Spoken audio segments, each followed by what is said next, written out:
my good deputy, RIGATHI Gachagua, who I have a lot of regard for standing with me and working extra hours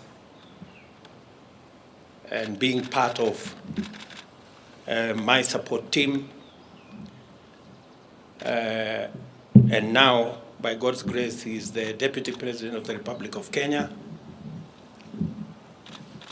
As I promised, my deputy is going to be a very busy person. And I am sending an executive order for print to assign my deputy very clear responsibilities that will assist me be able to discharge the responsibility, the heavy responsibility put on my shoulders by the people of Kenya, as is in accordance with the Constitution of Kenya. The Deputy President will deputize the President in the execution of all President's functions that are allowed by the Constitution and law. He will chair cabinet committees. He will oversee the implementation of cabinet decisions across all ministries and departments. Number 4, he will coordinate intergovernmental relations between the national government and the county government, including chairing the Intergovernmental Budget and Economic Council, commonly known as IBEC. He will be the liaison between the constitutional commissions and independent offices in matters that require intervention by the national government, including budgets, policy formulation, and implementation of their recommendations. Number 6, he will coordinate the planning and supervise the implementation of development partners' funded programs and projects. And he will oversee public sector reforms and any other functions as I may assign him from time to time. We have again the other very important position, and that is the position of the Prime Cabinet Secretary.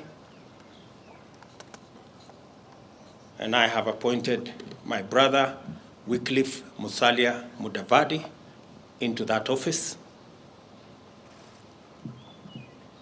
That office is probably the most senior office after the office of the President and Deputy President.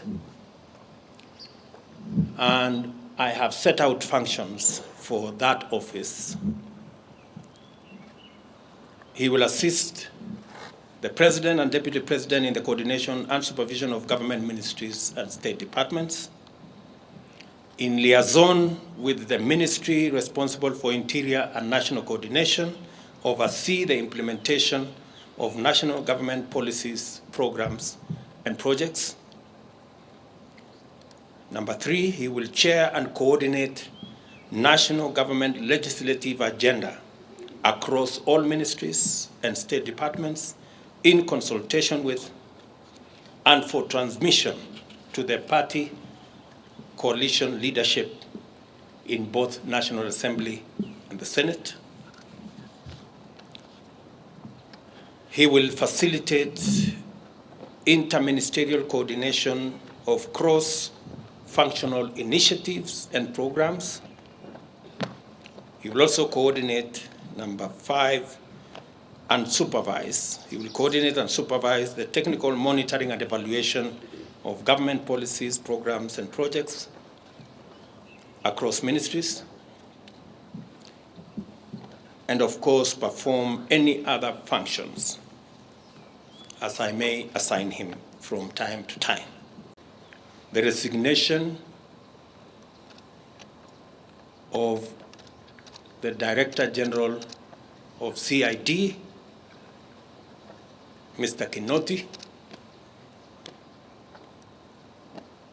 and I have transmitted the same to the National Police Service to proceed with advertising that position. And meanwhile, they should get somebody to act in the place of Mr. Kinoti. This afternoon also, I have received communication from the Inspector General of Police, Mr. Mutyambai, of his request to proceed on terminal leave because of his health situation. I have,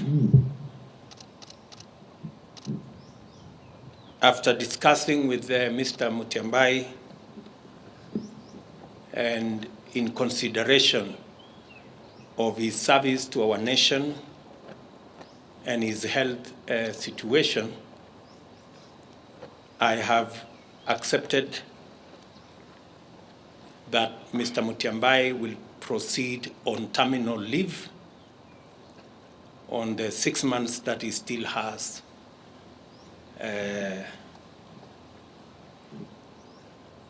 of his contract.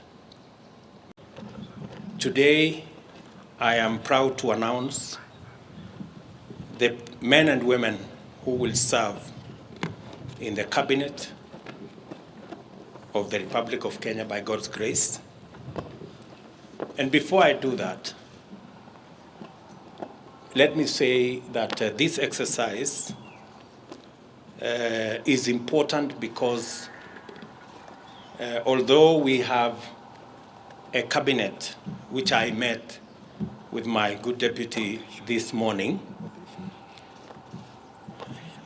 it is also important that we set up the new cabinet early so that we can quickly take charge of the affairs of our country and begin the process of implementing the plan that we set out before the people of Kenya and persuaded them to vote for us on the basis of that plan.